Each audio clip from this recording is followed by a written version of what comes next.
Halo semuanya, kami dari kelompok 3 ingin melakukan observasi lapangan di Taman Kuliner UNY. Tujuan observasi ini yaitu untuk mengetahui penerapan nilai-nilai Pancasila khususnya di Taman Kuliner UNY ini. Sebelumnya kami akan memperkenalkan anggota kelompok kami. Saya Najwidin Islami, NIM belakang 054. Saya Faisal Amri Wicaksono, NIM belakang 083. Saya Ronja Maharani dengan NIM belakang 56. Saya Nafisa Sinta Ayuraini dengan NIM belakang 065. Terima kasih.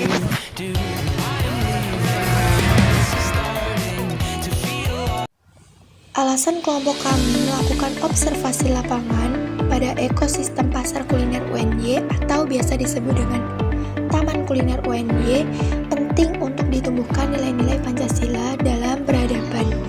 Guna menumbuhkan nilai-nilai Pancasila dalam ekosistem pasar kuliner sangat penting untuk menciptakan lingkungan usaha yang berkeadilan, beradab, demokratis, dan menjunjung tinggi persatuan serta keberagamaan. Dengan demikian, pasar kuliner tidak hanya menjadi pusat ekonomi, tetapi juga menjadi ruang perwujudan ideologi bangsa dalam praktik nyata pada kehidupan masyarakat maupun kehidupan sehari-hari. Konsep tentang verbal, konotatif, dan denotatif pada pengetahuan Pancasila dalam kajian ilmiah. Yang pertama, denotatif. Karena denotatif merujuk pada sesuatu yang dilaksanakan secara nyata dalam tindakan.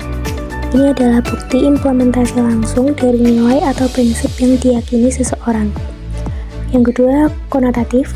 Makna konotatif adalah pemahaman atau pengetahuan terhadap suatu nilai atau prinsip, tetapi belum tentu dilaksanakan secara nyata.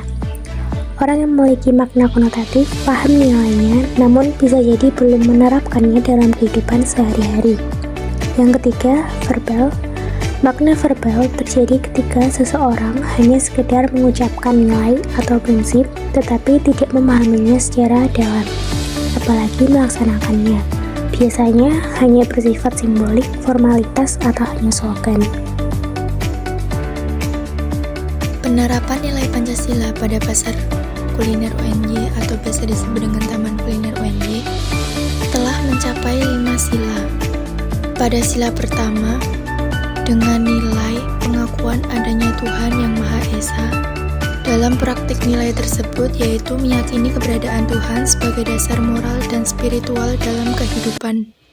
Pemaknaan Pancasila tersebut ke dalam konotatif, karena pernyataan tersebut dipahami secara mendalam sebagai landasan moral, etika, dan spiritual, bukan sekedar pengakuan formal. Kemudian, pada nilai menjamin hak warga memeluk agama masing-masing atau tidak memaksa, dengan praktek nilainya yaitu setiap orang berhak menjalankan agamanya tanpa paksaan atau diskriminasi. Termasuk pemaknaan Pancasila verbal, karena pernyataan tersebut dipahami sesuai bunyi teks norma hukum tanpa tafsir mendalam, hanya sebagai pernyataan hak dan kebebasan beragama. Selanjutnya, pada nilai toleransi antar umat dalam beragama. Praktik nilainya adalah menghargai perbedaan agama dan ibadah sebagai ibadah orang lain sebagai bentuk toleransi. Praktik nilai tersebut terdapat pemaknaan Pancasila pada denotatif.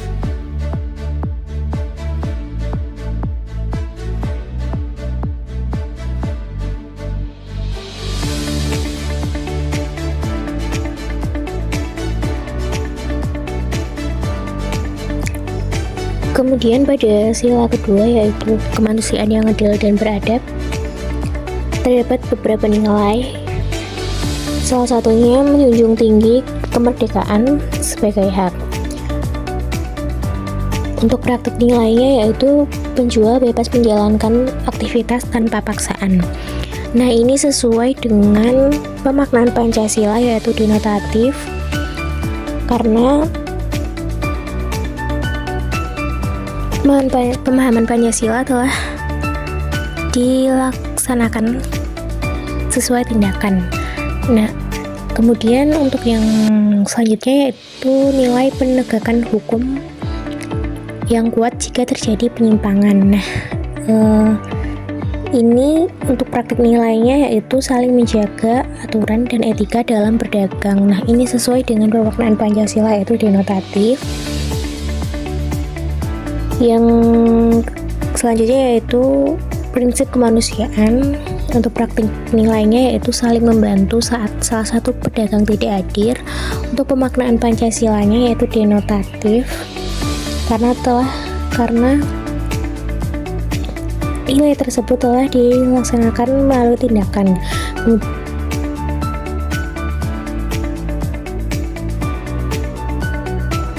Untuk sila ketiga, yang pertama tuh ada nasionalisme, itu saling menghargai sesama pembeli dan pedagang meskipun berbeda suku atau agama. Pemaknaan Pancasila yaitu konotatif. Yang kedua ada cinta bangsa dan tanah air, itu menjaga ketertiban saat membeli atau berjualan sebagai bentuk tanggung jawab warga negara. Pemaknaan Pancasilanya denotatif. Yang ketiga itu menggalang persatuan dan kesatuan bangsa, menghindari sara atau primordialisme. Contohnya yaitu pedagang menjaga kerukunan melalui senyum, sapa, dan silaturahmi. Pemaknaan Pancasilanya yaitu denotatif.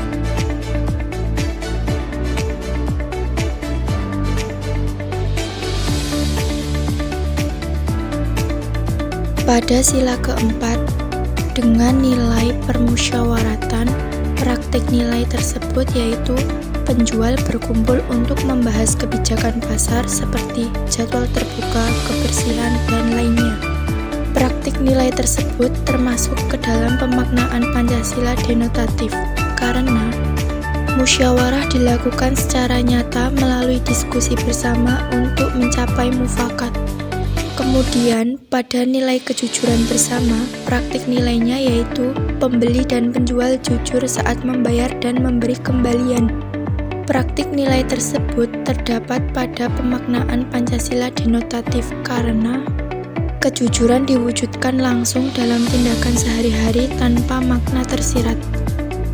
Selanjutnya, pada nilai pemungutan suara, praktik nyata tersebut yaitu penjual melakukan voting untuk pengurus kebersihan tempat.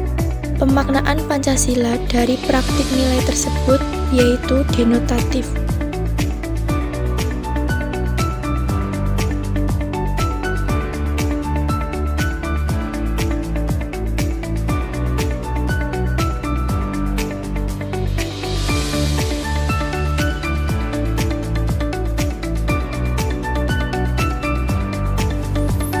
Pada sila kelima, pada nilai kemakmuran yang merata, nilai praktik harga makanan yang terjangkau dan sama untuk semua kalangan. Makna konotatif adalah makna yang tidak langsung atau bersifat kiasan. Dalam hal ini, kesamaan harga mencerminkan adanya pemerataan ekonomi dan kemakmuran yang bisa dinikmati oleh semua golongan tanpa diskriminasi. Pada nilai kekayaan alam digunakan sebesar-besarnya untuk kesejahteraan rakyat. Praktik nilainya bahan makanan digunakan untuk menyediakan makanan berkualitas dan murah. Makna denotatif adalah makna langsung dan objektif. Dalam konteks ini, penyediaan bahan makanan yang murah dan berkualitas mencerminkan pemanfaatan kekayaan alam secara adil dan nyata untuk rakyat. Pada nilai mengembangkan potensi masing-masing individu, praktik nilai pedagang dibagi shift waktu pagi dan sore sesuai kesepakatan. Makna denotatif berarti menunjukkan fakta langsung, yaitu pedagang diberi kesempatan yang setara untuk berdagang sesuai jadwal yang telah disepakati bersama demi menunjang produktivitas masing-masing.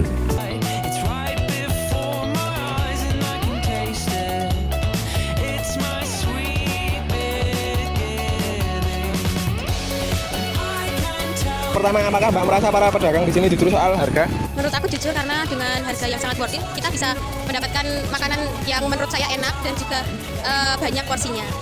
Untuk pertanyaan selanjutnya yang kedua, apakah Mbak melihat ada tempat ibadah atau kegiatan agama yang didukung di taman kuliner ini? Kalau di sekitar taman itu ada, di sebelah sana di depan Fakultas FMIPA, namanya Masjid Mujahidin. Itu untuk masyarakat muslim menunaikan sholat. Untuk selanjutnya yang ketiga, apakah saat membeli di sini Mbak merasa tetap beribadah dengan tenang? Iya, karena jarak masjid dengan taman kuliner kan tidak terlalu jauh ya. Jadi saat azan itu kita bisa mendengarnya. Jadi kita, oh sudah azan dulu. Oke, jadi kita bisa menunaikan sholat sekarang. Untuk pertanyaan selanjutnya yang terakhir, apakah Anda merasa harga makanan yang dijual di sekitar Anda sudah adil untuk semua kalangan? Menurut aku adil, karena di kampus ini kan dari mahasiswa dari seluruh Indonesia ya. Ada beberapa yang sekolah di sini dan semua itu harganya sama. Jadi bisa meratakan harganya, tidak membeda-bedakan gitu. Sudah, makasih ya Mbak. Ya, sama-sama. Saya ingin menanyakan beberapa pertanyaan. Di sini ada 4 pertanyaan, Pak. Yang pertama, apakah antar penjual di sini itu sering saling membantu? Iya Mbak, dengan bantu Mbak. Karena di sini sudah ada paguyuban PKL Taman Kuliner Karangmalang ya Mbak. Jadi kalau satunya pergi nanti bisa jualin satu sama lain Mbak. Oh, begitu. Selanjutnya, kalau di sini itu ada aturan untuk para pedagang tidak ya, Pak? Aturan selalu ada Mbak. Selalu menjaga kebersihan itu salah satunya. Terus kalau ada montor yang agak ke tengah jalan itu bisa dirapikan sesama pedagang yang nggak jualin itu pastinya ada Mbak. Terus untuk paguyuban juga ada apa ya Mbak, saling kalau melayani pembeli itu juga senyum sapa itu diutamakan Mbak. Tadi kan ada aturan ya Pak di sini. Nah, menurut Bapak itu aturan di sini itu bisa membuat semua pedagang bisa rukun dan bersama tidak ya? Sangat membantu Mbak, karena di sini diusahakan ya itu Mbak, selalu menjaga silaturahmi lah satu sama lain gitu Mbak. Alhamdulillah. Untuk selanjutnya, apakah lapak atau tempat jualan ini tuh dibagi dengan adil untuk semua para pedagang? Karena kan di sini pasti lapaknya ini yang Mbak buat seharian itu kan ya Pak? Iya Mbak.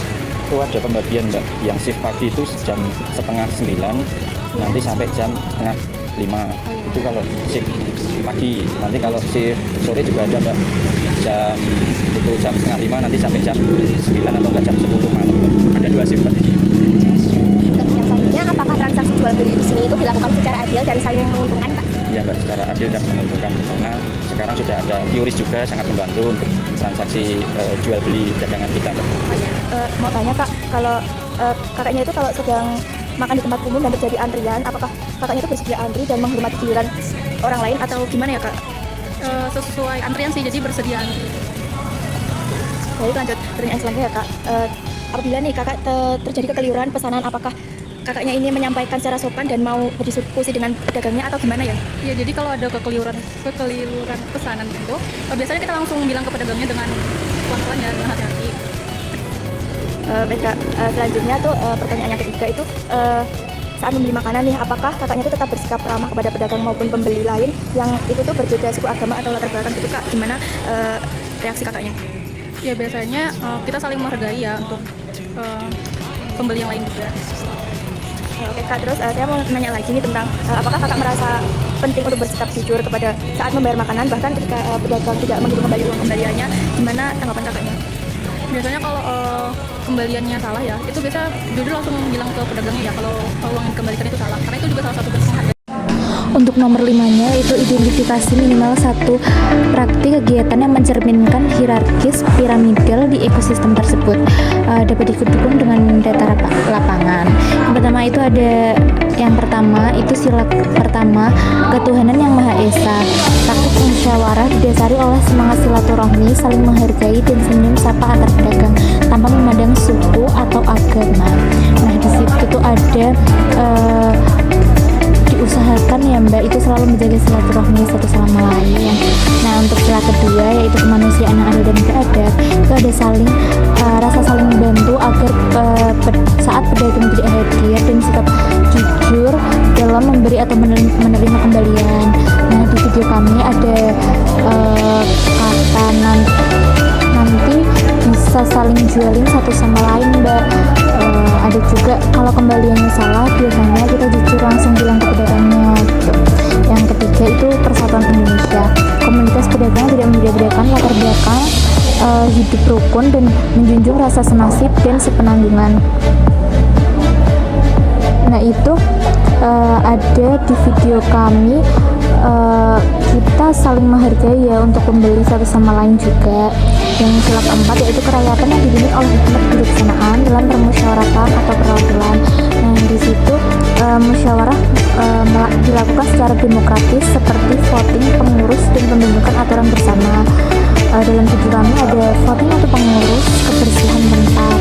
Dan sila kelima yaitu keadilan sosial bagi seluruh rakyat Indonesia, yaitu pembagian waktu jualan atau shift yang adil, harga makanan disamaratakan untuk semua kalangan, dan penggunaan teoris menggunakan kasasi. Di situ ada kalimat ada pembagian yang shift pagi, ada juga shift sore. Nah di situ ada juga semua itu harganya sama, jadi disamaratakan harganya. Ekosistem taman kuliner Karangmangu ini masih memiliki beberapa masalah dalam penerapan nilai Pancasila. Yang pertama, belum semua pedagang menerapkan aturan secara konsisten, misalnya terkait kebersihan atau antrian. Kemudian, yang kedua, belum ada pelatihan khusus terkait etika dan nilai-nilai kebangsaan. Yang ketiga, masih ada potensi komunikasi yang kurang efektif antara pedagang dan pengelola. Kemudian yang keempat, kesadaran akan nilai-nilai Pancasila masih ada yang bersifat konotatif atau verbal, meskipun sudah mayoritas denotatif. Untuk rekomendasi perbaikan berdasarkan nilai Pancasila, yang pertama, latihan rutin pedagang tentang nilai Pancasila. Kemudian yang kedua, peningkatan komunikasi dan musyawarah formal. Solusinya yaitu membentuk forum musyawarah bulanan resmi yang mengandung semua pedagang, bukan hanya pengurus paguyuban. Kemudian yang ketiga yaitu sistem penghargaan untuk pedagang. Solusinya yaitu memberikan penghargaan bagi pedagang yang menjaga kejujuran, keamanan, dan hak keadilan. Kemudian yang keempat yaitu penerapan aturan dengan pendekatan humanis. Solusinya yaitu saat ada pelanggaran, misalnya kebersihan, lakukan pendekatan yang beradab dan persuasif, bukan represif. Untuk kesimpulan, berdasarkan hasil Project Based Learning Pancasila, berdasarkan data observasi, wawancara, dan dokumentasi dapat disimpulkan bahwa ekosistem sosial di Taman Kuliner Kalangmalang telah mempresentasikan implementasi nilai-nilai Pancasila secara nyata atau denotatif. Mayoritas warga, pedagang, dan pembeli melaksanakan nilai-nilai tersebut dalam kehidupan sehari-hari, tidak hanya pada tingkat pemahaman konotatif atau ucapan verbal. Masyarakat di Taman Kuliner Kalangmalang telah membentuk ekosistem sosial yang selaras dengan struktur hierarkis piramida Pancasila. Praktik nilai-nilai Pancasila dilaksanakan secara nyata berjenjang dari landasan spiritual sila pertama, diikuti nilai-nilai moral sila 2 dan 3, hingga mekanisme sosial dan ekonomi yang adil sila 4 dan 5. Hal ini membuktikan bahwa Pancasila bukan hanya dipahami atau diucapkan, melainkan menjadi pedoman hidup dan tatanan sosial yang utuh dalam keseharian warga.